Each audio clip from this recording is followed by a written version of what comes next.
Да, эта игра по сути про средневековье. Баннерлорд концентрируется на том, чтобы предоставить игроку правдоподобное ощущение, что он или она находится в этом средневековом мире.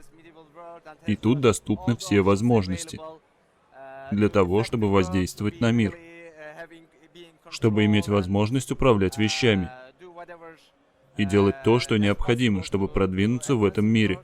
Мы очень много работали, чтобы сделать это возможным, чтобы мир был реалистичным, и чтобы игрок наслаждался игрой. У нас тут есть видео, которое призвано это показать. Для начала нужно сказать, что в данном моменте игры нас осаждают превосходящие силы противника, и мы стараемся защитить наш замок. И мы хотим показать, что игрок имеет много вариантов для создания осадных машин. И его враги тоже имеют возможность для создания разных осадных машин, баллисты и катапульты, и еще осадные башни и разные тараны. Все это не только предоставляет вам преимущества, но и обладает отрицательными свойствами. Есть одна возможность, которая была возможна, которая была очень важна во время средневековых осад. Это способность осажденных выйти и атаковать нападающих. У нас в игре это тоже есть. Так что вы можете выйти.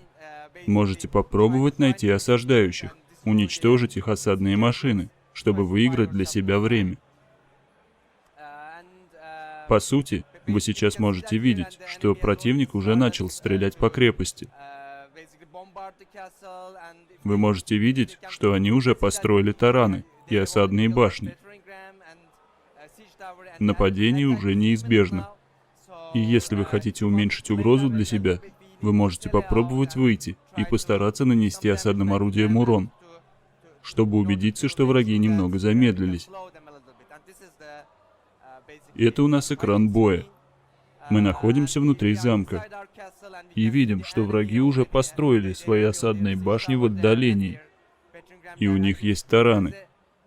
Мы видим, что пока их не очень много, но дела обстоят так, что они начинают с небольших сил, к которым, однако, будут продолжать подходить подкрепления.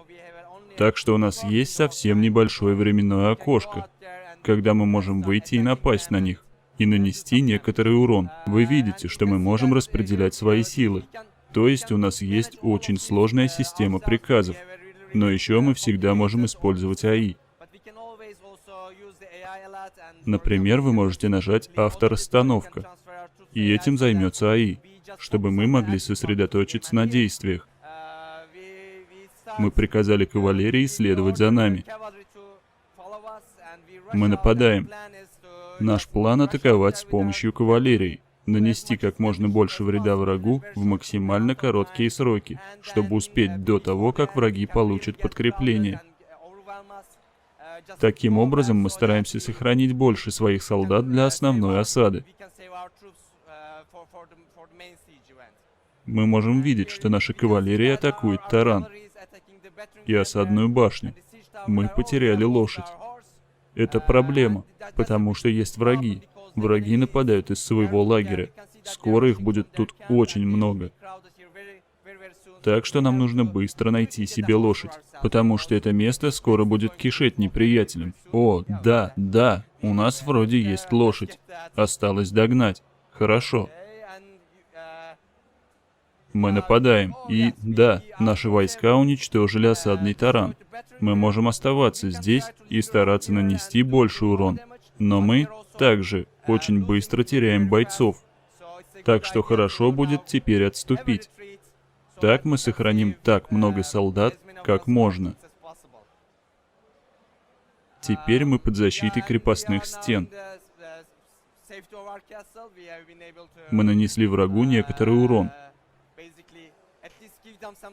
Мы можем видеть, что потеряли много своих солдат. Но мы также убили много их солдат. Что более важно, у нас теперь есть больше времени. Это время может стать очень важным для нас. Возможно, мы получим подкрепления, которые нас спасут. Вы можете видеть, что врагам нужно восстановить таран. Это значит, что у нас есть еще несколько дней. В этом видео, к сожалению, помощи для нас не будет. И у нас есть возможность поговорить с врагами. Во время осады мы можем также говорить с ними. Возможно, у нас получится найти дипломатическое решение проблемы. Наша основная возможность, что мы можем попробовать, это решить миром. Или мы можем попробовать договориться. Попросить их, чтобы они позволили нам уйти. Разумеется, мы отдадим им замок. И это тоже возможно. Это наш основной экран бартера.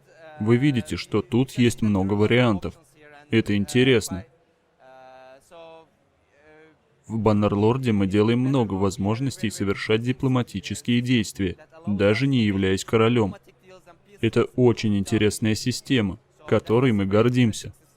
Можем ли мы приостановить видео, чтобы поговорить об этом? Да.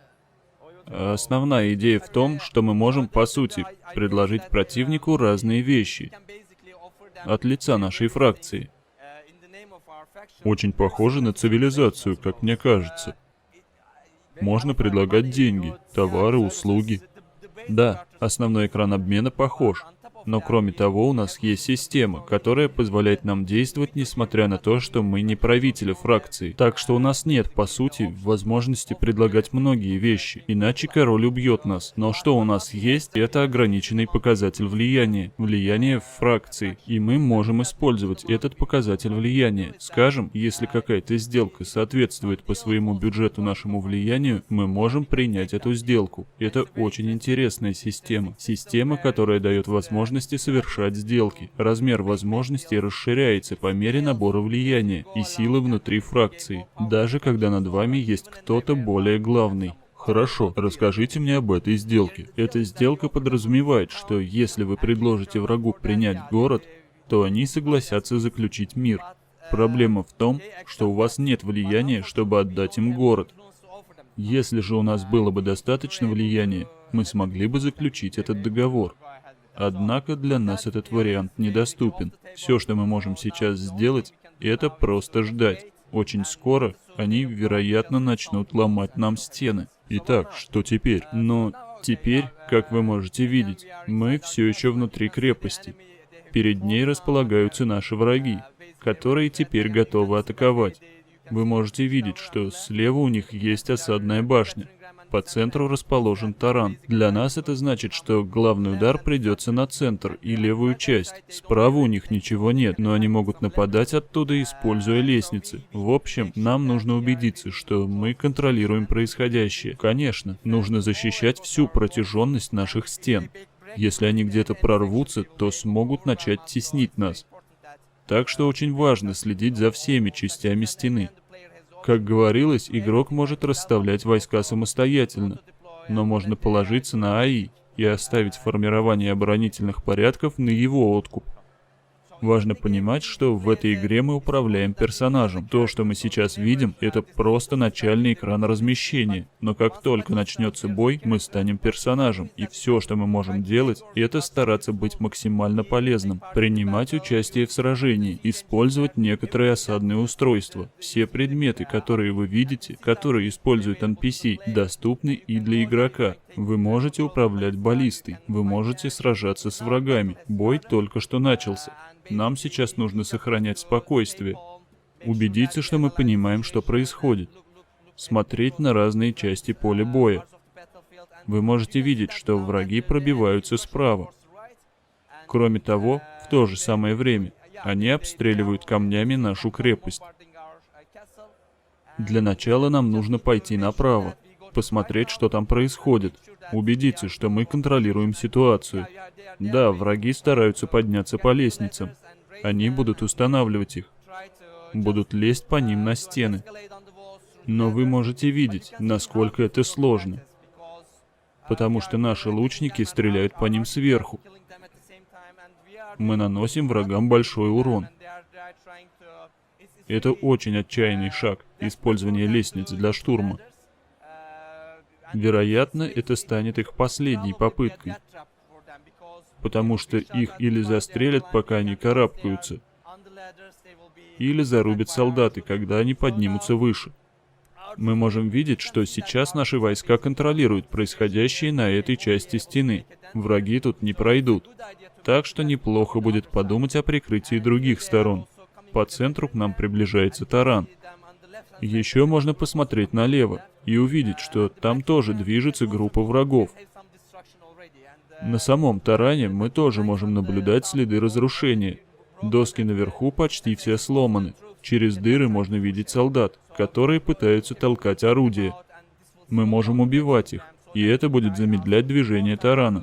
Это предоставит нам и нашим лучникам больше времени, чтобы обстреливать вражеские силы.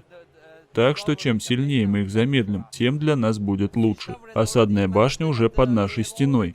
Кроме того, враги уже ломают наши ворота. И тут мы видим приспособление, которое в средние века называлось «дыры-убийцы». Сейчас вы можете понять, откуда идет такое название.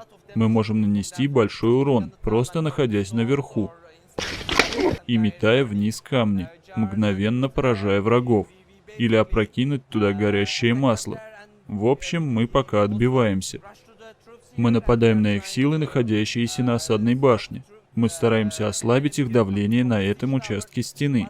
Враги тут уже уничтожены, и основная сила нападающих сейчас сосредоточена на воротах. Эти наши солдаты освободились, так что мы приказываем им следовать за нами и убеждаемся, что атака на ворота не станет успешной. Мы видим, что тут всего несколько солдат стараются затормозить врагов. Теперь нам нужно убедиться, что враги не одержат верх, что они не прорвутся через главные ворота. Можно надеяться, что подкрепление, которое мы привели, позволит остановить врага тут. В этой ситуации игра почти лишилась тактической составляющей. Осталось только в толкучке решить вопрос, кто победит в сражении. Возможно, нам нужно разместить сюда войска посильнее, заставить их сражаться чуть лучше. Но еще мы можем просто ворваться в свалку и бить врага, убеждаясь в том, что мы раздаем им столько плюшек, сколько только можем. У нас есть короткий топор. Он идеально подходит для этой ситуации. Он довольно удобный, и мы можем атаковать им быстро. Итак, у нас осталось мало солдат. Но мы можем видеть, что враги тоже обескровлены. Сейчас довольно сложно сказать, кто победит. Но времени думать нет. Наиболее тяжелобронированные парни тут являются самыми опасными. Это элитные силы, их очень сложно победить. Остается только бить их. И вот, это сделано. Враги отбиты, они побежали. Мы можем остаться в замке. Мы выиграли это сражение. Мы достигли успеха в обороне, остановили врага на лестницах, остановили его на осадной башне. И в мясорубке за воротом мы тоже одержали верх. Теперь мы можем праздновать победу. Крепость остается за нами. Вы видите масштаб побоища. Очень много людей убито с обеих сторон. Это таблица счета. Можно расслабиться и посмотреть на нее, оценить битву, посмотреть, насколько хорошо наши войска справились, и оценить результат.